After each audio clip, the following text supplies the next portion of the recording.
This video will discuss some sources of those confounding variables we've discussed earlier. So this is just kind of a little comical example. So it says, good news everyone, Professor Farnsworth has figured out the key to success on your favorite dating website. He thinks that all you need to do is say that you like puppies. To test his prediction, he asked several people to post a picture of themselves and whether or not they like puppies. As you can see below, those who said they like puppies got more dates. Does this mean that Professor Farnsworth was right? Or might there be a confounding variable that he can explain the results? So how can we avoid that confounding variable? So we look here, we see these three attractive men, and they all love puppies. And then we see these three rather scary characters, and none of them like puppies. So we have a puppy category, and we have a no puppy category. And if we look, people who love puppies, they get more dates.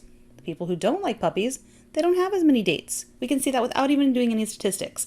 Now, might there be some other difference between loving puppies and not loving puppies in these groups? I think we could say perhaps some sort of physical appearance here is a confounding variable. So anyways, just a kind of silly example to get us started off. So there are two major sources of confounding in a between subjects design. So one is going to be from individual differences. Now here's an example that I use from my 101 class, and it's based off a study I participated in when I was an undergraduate. We were looking at strategies to improve emergent literacy in a population of Head Start preschool families. So basically we went out, we read to the families that had children that were 1, 2, or 3 years old, and they all had an older sibling in the Head Start program. Now, if you're not familiar with this, it is a program for low-income families. Our objectives were to teach the parent strategies to help them not just read with their children, but also help them learn to learn from the reading.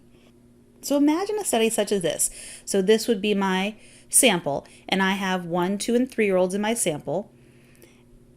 And instead of using random assignment, we just took the first individuals on the list and put them in one group, and we took the other individuals and we put them in the other group.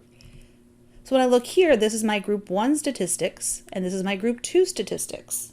So this group didn't get any reading to them. We just measured their before and after parameters. At this group, we went out 16 times throughout the year and read with the family, left them material, left them a game to play, a song to sing, and we did that 16 times throughout the year. Now, I'm measuring emergent literacy, which is basically, or this study was measuring emergent literacy, which is basically how many words that they recognize, how many words that they can say, shapes that they recognize, how high can they count, those types of things. And the control group has 1 and 2-year-olds, where the experimental group that got the reading has 2 and 3-year-olds.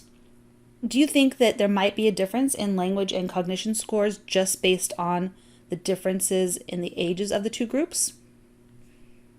Probably. The individual differences here could lead to simply higher language and cognition scores because they're slightly older than in this group. So here again, just another example to show you have a very diverse group of individuals, and so you can have confounding. If you don't have those individual differences evenly distributed into your two groups, you could end up with those extraneous variables becoming a confounding variable. Now we can also, in a between subjects design, end up with confounding from environmental variables. So one of the things, I just have 2 different houses here, is when I was going out to these different families, they all lived in very different environments. So one family was in military housing, and the husband was gone overseas. Another family, they were in the Head Start program because the mother was undergoing cancer treatment, and so they were financially strapped because of that, but they lived in actually a very affluent area and had lots of support around them. Another family lived in an apartment building. So just these different types of environmental variables, having a bigger house, a smaller house, having more social support. One family, had an only child, or couldn't be an only child because they had to have a sibling in the Head Start program. But one family, there might have been 2 children. Another family might have had 6 or 8 children.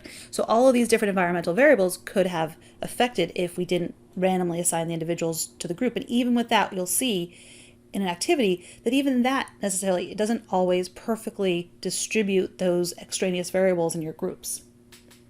In addition, besides just, where they lived, the size of the family, marital support, and things like that, another confounding environmental variable potentially in the experiment that I participated in as an undergraduate could have been just those of us that were going out to the houses, the differences between us. We all got the same training, but some of us may have approached it from different views.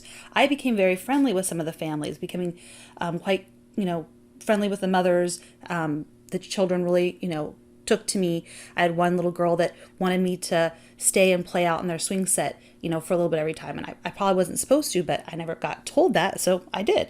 Whereas another individual might not have, been so kid-friendly and maybe just went there, did their job, and left. And so those types of environmental variables could also have influenced the outcome.